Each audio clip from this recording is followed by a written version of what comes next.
CBSE class 10th के धुरंधरों, math की सारी चिंता खत्म, क्योंकि बलून मैथ्स वर्ड 1 आपकी प्रिपरेशन कराएगा। मैथमेटिक्स की सारे के सारे चैप्टर, सारे के सारे एग्जाम्पल के क्वेश्चन, एक्सरसाइज के क्वेश्चन, सब कुछ लगाया जाएगा, कुछ नहीं छोड़ा जाएगा, वो भी बिल्कुल फ्री।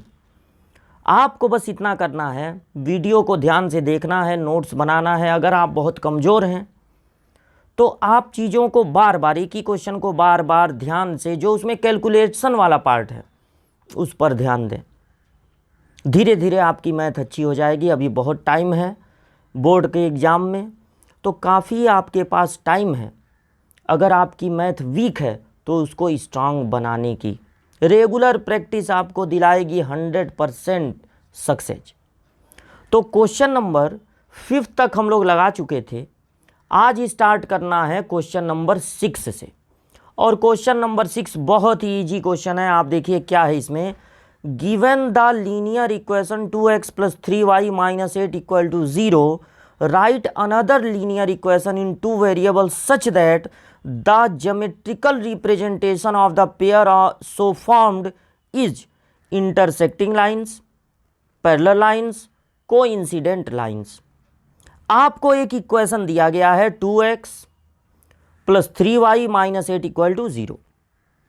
अब इस इक्वेशन से आपको एक ऐसा इक्वेशन पता लगाना, राइट अनदर लीनियर इक्वेशन, एक और इक्वेशन पता लगाना है जो कि इस लाइन को इंटरसेक्ट करे, और सेकंड इस लाइन के पैरेलल हो, और थर्ड इस लाइन पर कोइंसिडेंट हो, इसी के ऊपर दूसरी वाली लाइन हो। तो क्वेश्चन नंबर 6 का ये जो इक्वेशन है हम लोग करते हैं नोट, 2x + 3y - 8 = 0। तो ये हो गया 2x + 3y - 8 = 0। अगर आप चाहते हैं एक ऐसा लाइन का इक्वेशन जो इसको इंटरसेक्ट करे, बस आपको एग्जाम्पल लिखना है, कोई एक्सप्लेनेशन नहीं देना है। तो आपको चाहिए इंटरसेक्टिंग लाइन।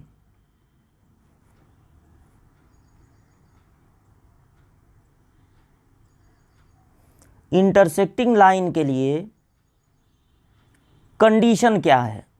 इंटरसेक्टिंग लाइन के लिए कंडीशन है a1/a2 नहीं इक्वल होना चाहिए b1/b2 के। ठीक, तो ये देखिए, ये a1 है और ये b1 है।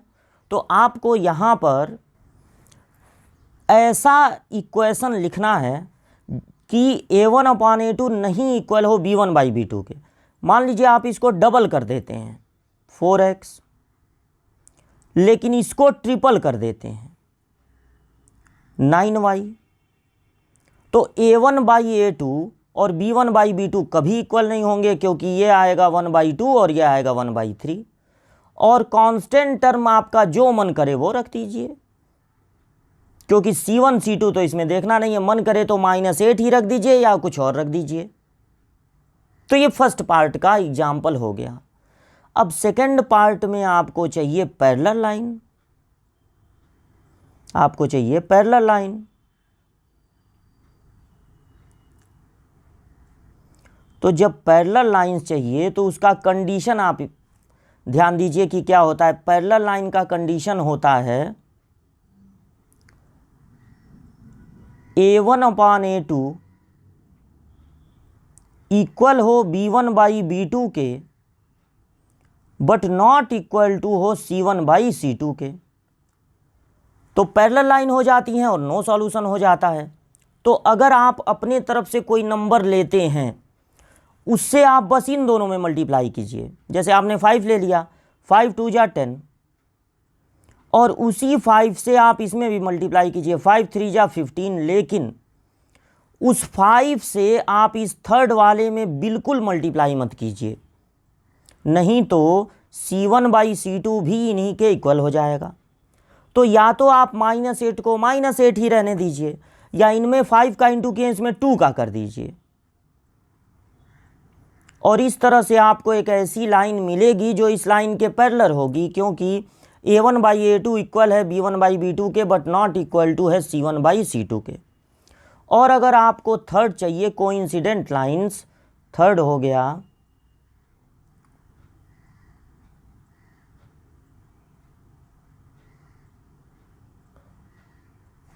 कोइंसिडेंट लाइन, तब आपको क्या करना है, इसका कंडीशन देखना है क्या होता है। कोइंसिडेंट लाइन में A1/A2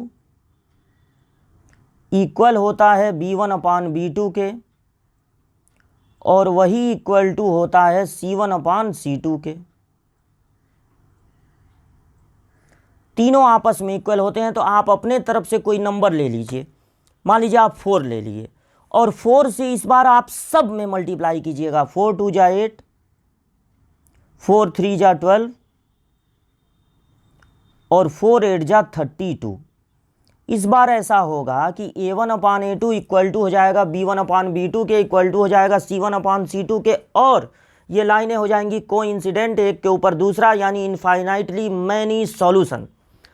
जहां हम 4 लिए हैं, आप 5 भी ले सकते हैं, 6 भी ले सकते हैं, 7 भी ले सकते हैं। फिर से एक बार समझ लीजिए, जब आपको इंटरसेक्टिंग लाइन चाहिए तो इसमें किसी और नंबर से मल्टीप्लाई कीजिए, इसमें किसी और नंबर से। अगर आपको पैरेलल लाइन चाहिए तो इसमें जिससे मल्टीप्लाई कर रहे हैं बिल्कुल उसी से इसमें भी मल्टीप्लाई कीजिए, लेकिन इसमें किसी और नंबर से मल्टीप्लाई कर दीजिए। और अगर आपको कोइंसिडेंट लाइन चाहिए तो कोई एक नंबर सेलेक्ट कर लीजिए और उसी से तीनों में मल्टीप्लाई कर दीजिए। तो ये पूरा सॉल्यूशन आपके सामने है, वीडियो रोक के आप इसको कर लीजिएगा नोट। बढ़ते हैं आगे नेक्स्ट क्वेश्चन की ओर। तो नेक्स्ट क्वेश्चन है,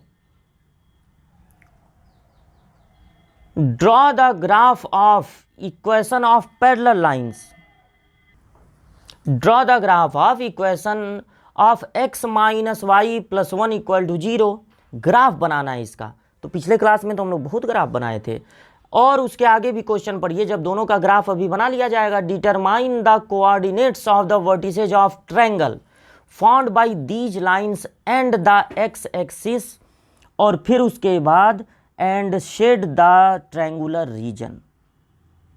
फिर आपको क्या पता लगाना है, determine the coordinate of the vertices of triangle found by these lines and the X axis, और फिर उसको कर देना है शेडेड। तो सबसे पहले आप दोनों को लेकर 3-3 पॉइंट पता लगाएंगे। तो फर्स्ट वाला इक्वेशन हम लोग करते हैं नोट, और नोट कर लिया जाए x minus Y plus 1 equal to 0। x minus Y plus 1 equal to 0 पहला इक्वेशन। यहां पर आपको y को सब्जेक्ट बना लेना चाहिए, तो y को ट्रांसफर कर दीजिए क्योंकि वो माइनस में है। तो ये हो गया x प्लस 1। बहुत ही ईजिली आपको यहाँ पर 3 पॉइंट मिल जाएंगे। 3 पॉइंट से क्लियर हो जाता है कि लाइन ही है, इसलिए 3 पॉइंट हमेशा चूज करना चाहिए। लेकिन अगर स्कूल में आपके सर कहते हैं नहीं 2 पॉइंट ही चूज करो, तो आप 2 पॉइंट भी चूज कर सकते हैं, कोई उसमें दिक्कत वाली बात नहीं है। -3 रखने पर मिलेगा -2। अक्सर हम ऐसा करते हैं, जब हमको बहुत ईजी सा इक्वेशन मिलता है, एक वैल्यू हम 0 रख देते हैं और बाकी 2 वैल्यू में एक पॉजिटिव रख देते हैं और एक निगेटिव रख देते हैं, ताकि अच्छे से इसका ग्राफ बन जाए। तो A B C दोनों पॉजिटिव भी ले लेंगे, कोई दिक्कत नहीं है, दोनों निगेटिव भी ले लेंगे, कोई दिक्कत नहीं है, वो कोई इशू नहीं है। अब उसके बाद हम लोग नोट करते हैं सेकंड इक्वेशन। सेकंड इक्वेशन है 3x plus 2y minus 12 is equal to 0। तो सेकंड इक्वेशन में 2y सबसे पहले होगा, y को सब्जेक्ट बना रहे हैं, 12 माइनस 3x, तो y की वैल्यू हो जाएगी 12 माइनस 3x डिवाइडेड बाई 2। तो जब आप यहां पर पॉइंट सर्च करेंगे तो थोड़ा आप दिमाग लगाइए, और x की जो वैल्यू है, देखिए ये 2 से डिविजिबल है, x की वैल्यू ऐसी लीजिएगा जो 2 से डिविजिबल हो।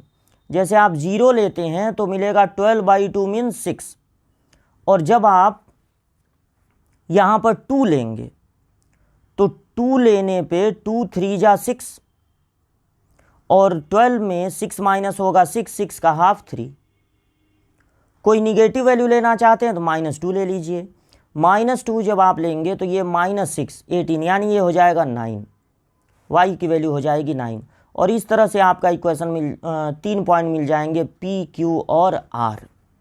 ठीक, 3 पॉइंट मिल गए पी क्यू और आर। तो इसको आप देख लीजिए, इतना पहले आप कॉपी में कर लीजिए नोट, और ये तीनों पॉइंट 6 पॉइंट लेकर हम लोग पहुंचते हैं ग्राफ पेपर पे। तो ये देखिए सारे पॉइंट्स हम यहाँ पर लिख दिए हैं ग्राफ पेपर पे, पी क्यू आर एस और ए बी सी डी। और ये देखिए वाई डैश हो गया, ये ओरिजिन हो गया, एक्स डैश, यहाँ पर एक्स, यहाँ पर एक्स नहीं लिखे लिख दिया जाए, तो ये हो गया एक्स। फिर इसके बाद यहाँ पर देखिए वाई डैश। तो ये पूरा जो है हमने ग्राफ पेपर प्लॉट कर दिया। अब हमको सर्च करना है ए, और यहाँ पर लिखना है 1 2 3 4। ठीक है, तो ये 1 2 3 4 5 6 7 8 ये सब भी हमने लिख दिया यहाँ पर। और निगेटिव वाला ज़्यादा नहीं लिखे हैं, -1 -2 -3 -1 -2 -3। ये पॉजिटिव वाला ज़्यादा लिख दिए हैं क्योंकि हमको अपने पॉइंट में देखना है y की वैल्यू मैक्सिमम कहाँ तक गई है। तो y की वैल्यू तो 9 तक गई है। तो रुकिए थोड़ा इसको और बढ़ा लिया जाए। यहाँ पर हो गया 5, ये हो गया 6, ये हो गया 7, ये हो गया 8, ये हो गया 9। अब पहला पॉइंट प्लॉट कीजिए। तो पहला पॉइंट कितना है 0 1। तो x एक्सिस पे 0 और y एक्सिस पे 1 यहाँ पर होगा। x एक्सिस पे 0 और y एक्सिस पे 1 यहाँ होगा। तो ये हो गया पॉइंट ए। और सेकंड पॉइंट है बी 2 3। x एक्सिस पे 2 और y एक्सिस पे 3, x एक्सिस पे 2 और y एक्सिस पे 3, 3 के सामने 2 के ऊपर यहाँ पर मिलेगा। यहाँ पर हमको मिल जाएगा पॉइंट b। और b के बाद अब हम लोगों को प्लॉट करना है c। तो c देख लीजिए क्या है -3 -2, यानी x एक्सिस पे -3 और y एक्सिस पे -2 के सामने यहाँ पर और -3 के नीचे देखिए यहीं पर हो जाएगा c। अब हम लोगों को ए बी सी को ज्वाइन कर देना है स्केल से। तो ए बी सी को ज्वाइन कर देंगे इस तरह, और पूरी ये लाइन आगे पीछे एक्सटेंड कर देंगे, प्रोड्यूस कर देंगे ऐसे। तो ये पहली लाइन बन गई। अब सेकंड लाइन, तो सेकंड लाइन में p देख लीजिए कितना है 0 6। तो p है 0 6, x एक्सिस पे 0 और y एक्सिस पे 6, यहाँ पर आपको मिलेगा 0 6। तो ये हो गया पॉइंट p। और फिर q कितना हो गया, q है 2 3, x एक्सिस पे 2 और y एक्सिस पे 3, x एक्सिस पे 2 y एक्सिस पे 3, यहीं पे होगा 2 3। तो जहाँ पर b है वहीं पर मिल गया q। और फिर r देख लिया जाए कितना है। तो r है -2 9, x एक्सिस पे -2 और y एक्सिस पे 9। तो x एक्सिस पे -2 और y एक्सिस पे 9 देखिए यहाँ मिलेगा, ये 2 के ऊपर और 9 के सामने यहाँ पर मिलेगा आपको r। तो ये हो गया पी क्यू आर। तो ये p है, ये q है, ये r है। तीनों को आप ऐसे ज्वाइन कर देंगे और आगे पीछे भी इसको बढ़ा देंगे। इधर आइए ग्राफ पे, तो ये देखिए ये ऐसे। तो अब आपको पता लगाना है उन पॉइंट्स को जहां पर ये x एक्सिस से इंटरसेक्ट हो रहा है। तो ये लाइन जहां पर इंटरसेक्ट हो रहा है देखिए ध्यान से, ये वाली लाइन जो है जो आप पहले ड्रॉ किए थे वो लाइन x एक्सिस पे कहाँ पे इंटरसेक्ट हो रही है, यहाँ पे देखिए। तो यहाँ पर y की वैल्यू तो 0 होगी अगर ये x एक्सिस है। तो यहाँ पर आपको मिल रहा है -1। तो points where these line intersect x axis में पॉइंट्स पहला हो जाएगा x एक्सिस पे -1 और y एक्सिस पे 0। तो ये -1 0 हो गया। और ये थोड़ा सा इधर गया है क्योंकि बहुत स्केल से तो हम रख के ड्रा नहीं किए हैं, ये 4 से जाता हुआ दिख रहा है। तो दूसरा पॉइंट हो जाएगा 4 0, -1 0 और 4 0। और क्या कहा गया था, और आपसे कहा गया था कि इस ट्रायंगल को, जो ये ट्रायंगल फॉर्म्ड होगा x एक्सिस और इन दोनों लाइनों के बीच में, उसको आपको कर देना है शेडेड। तो ये देखिए खूब इसको डेकोरेट आप कर सकते हैं। ये शेडेड आपने कर दिया तो पूरा काम जितना क्वेश्चन में कहा गया था वो हम लोगों ने कर दिया। और ये पूरा आप सॉल्यूशन आपके सामने कर दे रहे हैं। आप बिल्कुल इसी तरह से देख देख के ग्राफ पेपर बना लेंगे। ओके, तो बढ़ते हैं अगले क्वेश्चन की ओर। देखिए बस ये 7 क्वेश्चन तक ही था एक्सरसाइज 3.1 में। और अब अगर आप आगे बढ़ें तो आपको अब पढ़ना है सब्स्टिट्यूशन मेथड। हेडिंग है algebraic method of solving a pair of linear equation. अभी तक आप ग्राफ प्लॉट करके सॉल्व कर रहे थे दो लाइनों के इक्वेशन को, लेकिन अब आपको दो मेथड पढ़ने हैं। दोनों मेथड में पहला है सब्स्टिट्यूशन मेथड। सब्स्टिट्यूशन मेथड में हमको क्या करना रहता है, सबसे पहले जो दो इक्वेशन दिया रहेगा उसमें से एक इक्वेशन हमको चूज कर लेना है। तो पहला काम ये करना है कि एक इक्वेशन ले लेना है, टेक एनी वन इक्वेशन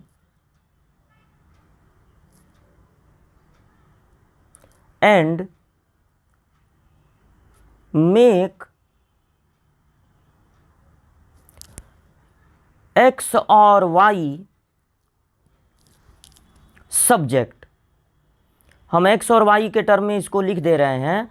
हो सकता है आपका इक्वेशन एस और टी के टर्म में हो, तो मतलब एक्स या वाई में से जो दोनों वेरिएबल दिए गए रहेंगे उनमें से किसी एक वेरिएबल को सब्जेक्ट बना लेना है। और दूसरा काम ये करना है, सेकंड काम ये करना है कि पुट दिस वैल्यू तो आपको नहीं मिलेगी, मतलब आपको अगर x को सब्जेक्ट बना रहे हैं तो y के टर्म में एक एक्सप्रेशन मिलेगा। तो put this value in other equation, मतलब उसी इक्वेशन में मत रख दीजिएगा जिसमें बना है, other equation you will find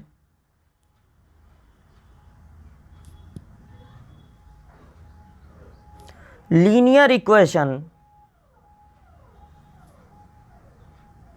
in one variable. जब आप ऐसा करेंगे तो आपको एक ऐसा लीनियर इक्वेशन मिलेगा जिसमें सिर्फ एक वेरिएबल होगा, only one variable.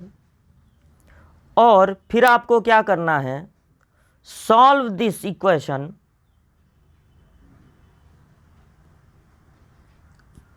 To get value of one variable. तो जब आप इस इक्वेशन को सॉल्व करेंगे तो एक वेरिएबल की वैल्यू आपको मिल जाएगी। और इसके बाद आप क्या करेंगे, फोर्थ काम आपको ये करना है कि with the help of this value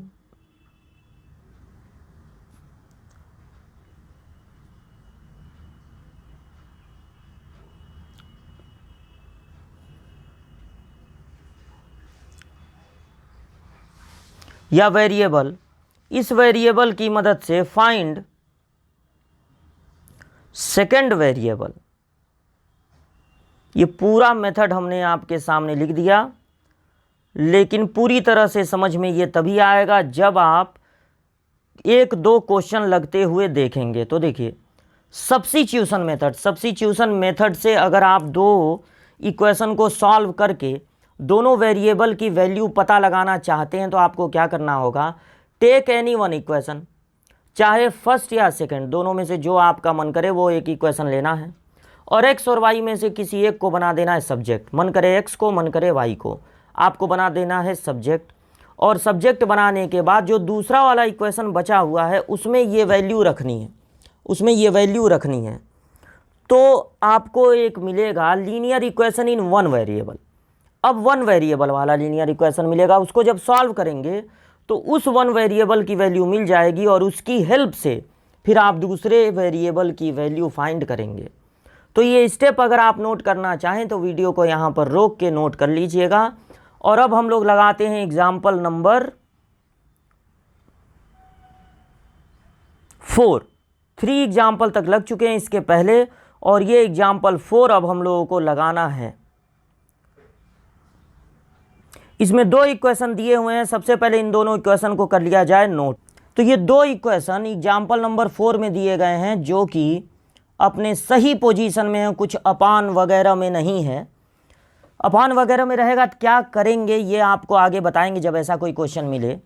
तो दोनों बहुत सिंपल दो इक्वेशन हैं, आप इनमें से कोई भी इक्वेशन ले लीजिए। जैसे आप यहाँ पर देख रहे हैं एक्स का कोफिशिएंट 1 है, तो अगर आप इक्वेशन 2 को लेंगे तो x को सब्जेक्ट बनाना बड़ा आसान रहेगा। तो ये ले लिया आपने x + 2y = 3। आप x को भी सब्जेक्ट बना सकते हैं, y को भी बना सकते हैं, आपकी मर्जी। x को सब्जेक्ट बनाना बहुत ईजी है, 3 - 2y। अब आपको क्या करना है, substitute this value in equation 2। अगर आप इन इक्वेशन 1 को लिए 1 में ही रख दिए, कोई फायदा होने वाला नहीं है। अगर 1 को लेके किसी को सब्जेक्ट बनाएंगे तो 2 में रखना है, 2 को लेकर सब्जेक्ट बनाएंगे तो 1 में रखना है। तो substitute this value in equation 1। Equation 1 में जब हम लोग इस वैल्यू को सब्स्टिट्यूट करेंगे तो देखिए सबसे पहले क्या लिखेंगे, 7, और x के प्लेस पे हमको रख देना ये 3 - 2y। 3 - 2y माइनस है, इसके बाद 15y और इज इक्वल टू है 2। देखिए इस इक्वेशन को देखिए, इसमें आपको 2 वेरिएबल दिखेंगे x y। इस इक्वेशन में भी 2 वेरिएबल, यहाँ भी 2 वेरिएबल, यहाँ भी 2 वेरिएबल। पहली बार आपको ऐसा एक इक्वेशन दिखेगा जब आप सब्स्टिट्यूट कर देंगे कि उसमें सिर्फ 1 वेरिएबल है y, इसमें सिर्फ 1 वेरिएबल है y। और अब अगर आप इसको सॉल्व करते हैं तो आपको y की वैल्यू मिल जाएगी। ब्रैकेट को ओपन कीजिए, देखिए कोई भी वैल्यू हम रखते हैं, अगर ये बाइनोमियल है या मोनोमियल ही क्यों ना हो, तो उसको ब्रैकेट में रखने की आदत डालिए।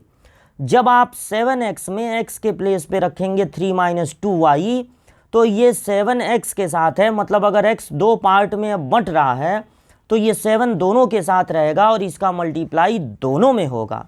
तो 7 3 जा 21 -7 2 जा 14y -15y = 2। तो -14y और -15y ऐड होके हो जाएगा -19y। जब आप इस 21 को इधर ट्रांसफ़र करेंगे तो 2 में से 21 माइनस होगा और बचेगा -19। जब -19 को -19 से डिवाइड करेंगे तो आपको मिल जाएगा 1। इस तरह से आपको y की वैल्यू मिल गई। जब आप x को सब्जेक्ट बनाएंगे तो पहले आपको y की वैल्यू मिलेगी, ठीक, y की वैल्यू मिल गई। अब y की वैल्यू आप यहाँ भी रख सकते हैं इक्वेशन 1 में, x पता लगाने के लिए 2 में भी रख सकते हैं, या फिर जो आप सब्जेक्ट बनाए हैं x को उसको आप दोबारा ले लीजिए। ये जो x को सब्जेक्ट बनाए थे उसको ले लीजिए और उसमें जो y की वैल्यू मिली है आपको 1, वो रख दीजिए। देखिए हम ब्रैकेट में करके रख रहे हैं, ये अच्छी आदत है, आप भी सीखिए। तो ये हो गया 3 - 2 दैट इज 1, यानी x की वैल्यू हो गई 1। आपका आंसर हो गया x = 1, y = 1। और जिस मेथड से आपने ये पता लगाया उस मेथड को कहते हैं सब्स्टिट्यूशन मेथड। तो यहाँ तक आप आज लगाइए और फिर मिलते हैं अगली क्लास में इसके आगे के एग्जाम्पल्स लेकर।